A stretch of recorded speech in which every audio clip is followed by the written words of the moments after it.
It's a Saturday in March, and there are 4 chairs in your kitchen that don't belong in a kitchen. 2 are from the dining set, 1 you carried up from the basement. The 4th is a folding chair a neighbor left after a cookout 2 summers ago and never came back for.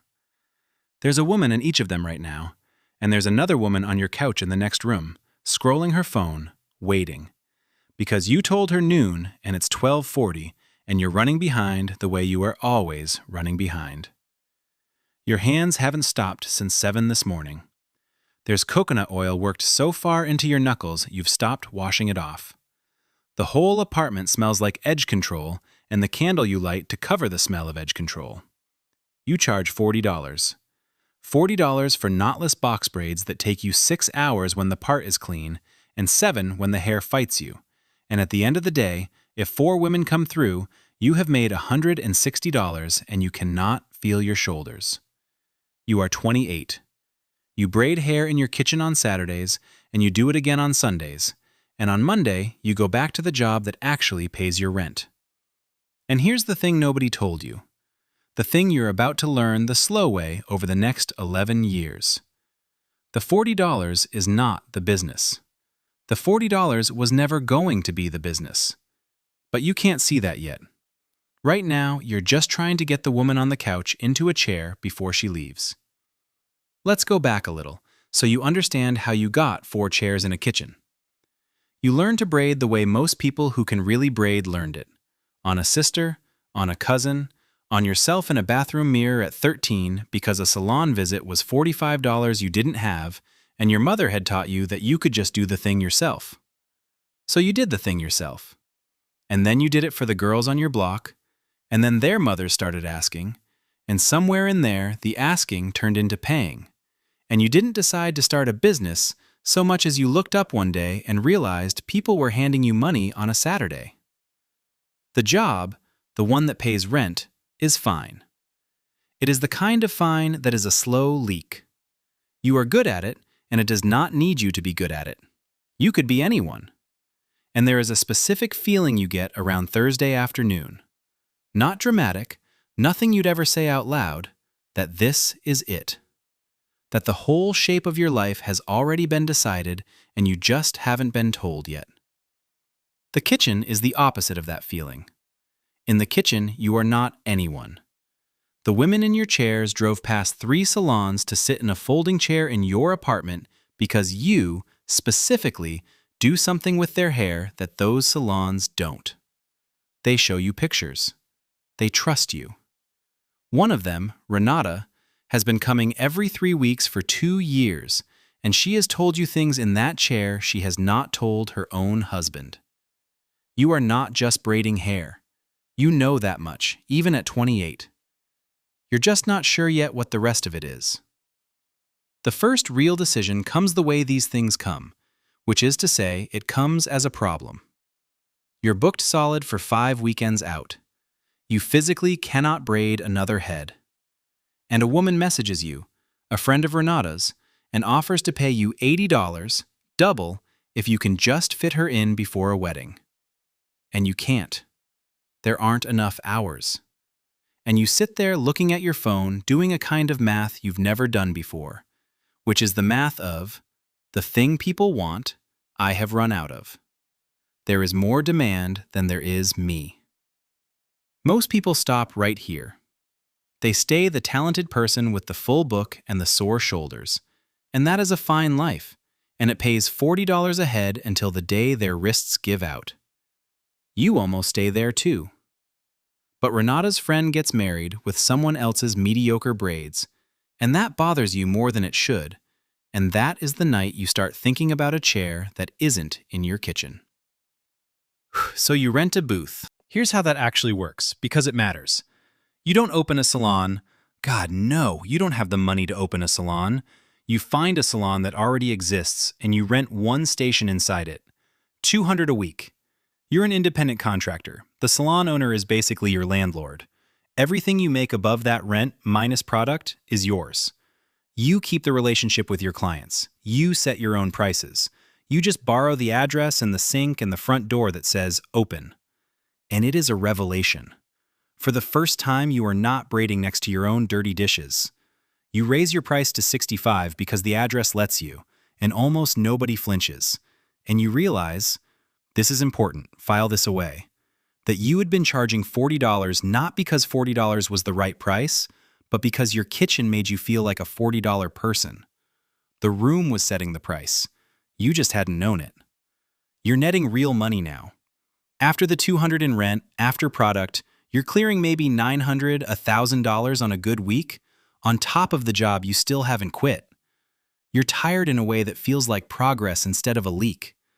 This is the rise, and like everyone in the rise, you mistake the feeling of momentum for the arrival of safety. You think the hard part is behind you. Whew, it is so far from behind you. The booth has a ceiling, and the ceiling is your own 2 hands. You can only braid one head at a time. You can raise your price, but there's a number above which even loyal clients won't go. And you hit it. You are, at 31, fully booked, fully priced, and completely capped. The only way the number goes up from here is if other people's hands start braiding under your name. So you take the next leap, the one that looks like the obvious next step and is actually a completely different business wearing the same clothes. You open your own place. A small storefront, 4 chairs, real chairs this time. You bring on 3 braiders, and the day you sign that lease, you stop being a person who braids hair, and you become a person who runs a business that braids hair. And nobody warns you that those are not remotely the same job. Because here is what they don't tell you about the salon model. You are now paying rent whether the chairs are full or not. You're carrying insurance. You're buying product for 4 people instead of 1. When a stylist has a slow Tuesday, you still owe the landlord. The actual profit margin on a commission salon, the model where you split each service with the stylist who performs it, is brutal. Industry-wide, it runs in the low teens at best, and plenty of owners are scraping along at 1, 2, 3%. Some months you take home less than you did renting a single booth, and you are doing 10 times the work and carrying 10 times the risk. And the thing that breaks first is not the money. It's the trust. Your clients booked you. You. They are not interested in being handed to Brianna at chair 3, no matter how good Brianna is. And Brianna is good. Renata comes in, sees you're booked, and lets one of your stylists do her hair. And she's polite about it, she tips well, but she doesn't come back for 6 weeks. And when she does, she's quieter. The thing that lived between you and her in your kitchen, that thing was the asset. And you just diluted it across 4 chairs without realizing the asset was you. And you don't scale. You learn this the way the style guide of your whole life teaches you everything, which is at about 3 in the morning, doing the books at the kitchen table you used to braid at, looking at a number that is technically positive and emotionally a disaster. The salon is working. It is also slowly drowning you, and you cannot tell anyone. Because from the outside, you did it. You have a sign, a logo, a little glass front with your name on it. You look successful. You feel like you're holding your breath underwater and smiling at people through the glass. Your partner, let's say his name is Marcus, because every one of these stories has the quiet person who says the one true thing. Sits down across from you one of those nights. He doesn't do a speech. He looks at the spreadsheet, and then he looks at you, and he says, "You didn't fall in love with running a salon. You fell in love with the part where you make something with your hands and a person feels like themselves." He says, "The salon is the only part of this you actually hate." And then he goes to bed, because he said it, and he's not going to say it twice. You sit there for a long time. Because he's right, and being right reframes everything. The salon was never the dream. The salon was just the only container you knew how to put the dream in. The thing people actually paid for, across the kitchen, across the booth, across all 4 chairs, was never just the braid. It was the feeling. It was you, in their corner, making them feel handled and seen. And a feeling, unlike a pair of hands, can scale. You just have to put it in something other than a chair. You have to put it in a bottle. The product happens almost by accident, which is how the best ones happen. You've been mixing your own edge control and your own leave-in for years because the store stuff is either too heavy or full of things that make scalps itch. and your clients keep asking what you use. And one day, you fill a few small jars and put them on the shelf by the register, and they sell out by Thursday. So you make more. They sell out again. And you do that math again. The only math that has ever changed your life. The math of demand exceeding supply. And you realize that the jar doesn't have a ceiling the way your hands do. You can make 1,000 jars. You can make 1,000 jars while you sleep. A jar doesn't get tired shoulders. Now here is where the real education starts, and where most people who get this far quietly lose everything, so pay attention. A product business has the opposite shape of a service business, and the shape is the trap. A braid is almost pure margin. Your time, a little hair, a little product. But a jar of leave-in? You have to make before anyone pays you for it.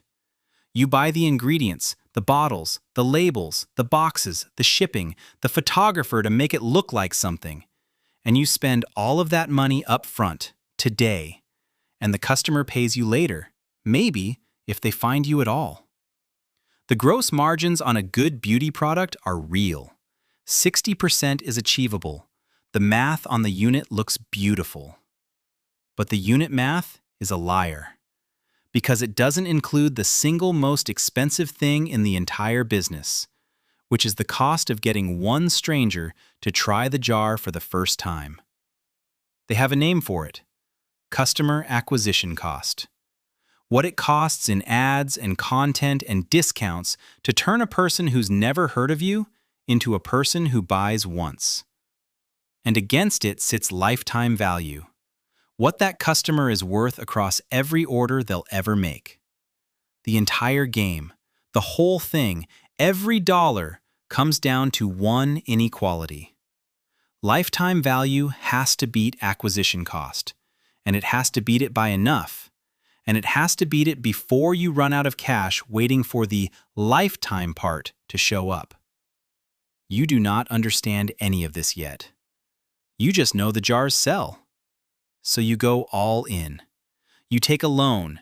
You buy inventory in bulk because the per unit cost drops when you do. You build a website. You start running ads. And for a few months, the line goes up and you feel, once again, like a genius. You always feel like a genius right before the part where you find out you weren't. The part where you find out goes like this. You've got $80,000 of product sitting in a storage unit because the bulk price was too good to pass up.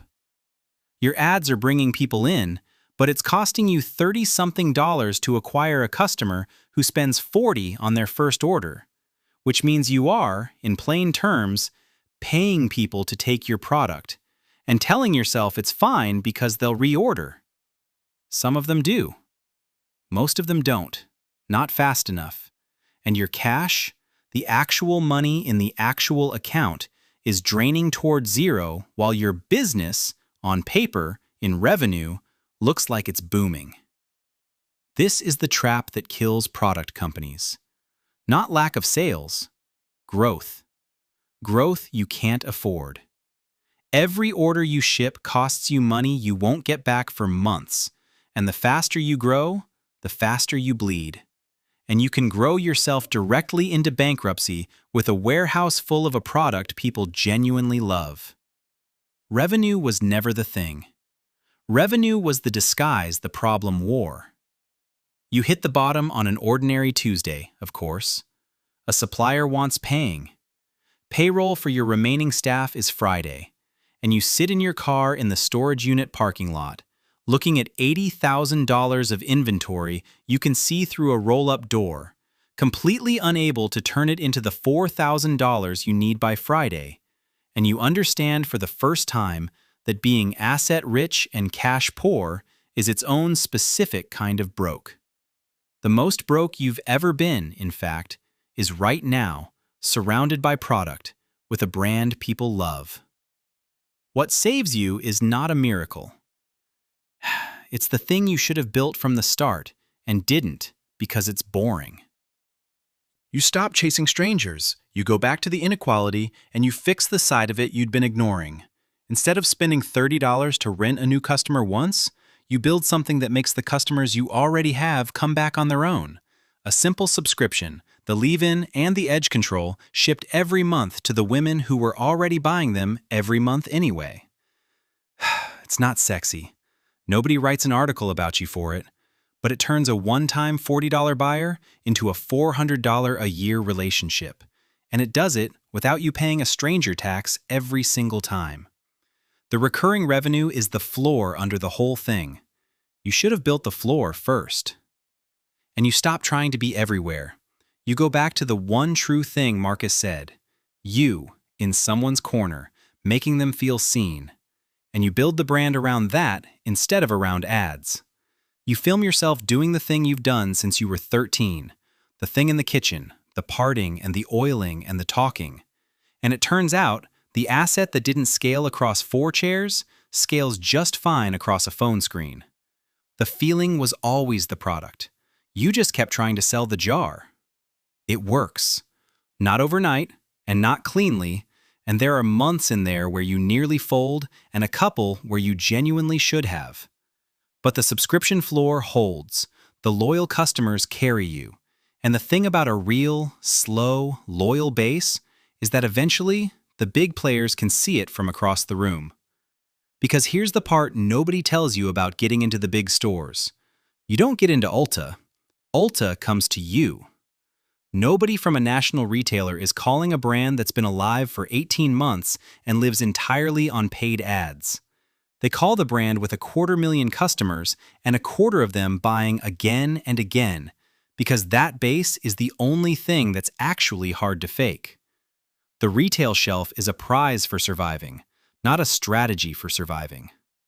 So the day comes, and it takes years, it always takes years, when your jars are on a shelf in 400 stores, and a beauty giant, one of the handful of conglomerates that own most of what's in those stores, sends someone to your office with a number on a piece of paper.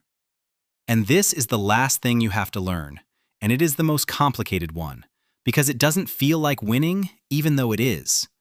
They want to buy you. The number is more money than your family has had in 4 generations. And the moment you see it, 2 things happen at once, and they don't resolve, and they never fully resolve. One is relief, total and almost shameful.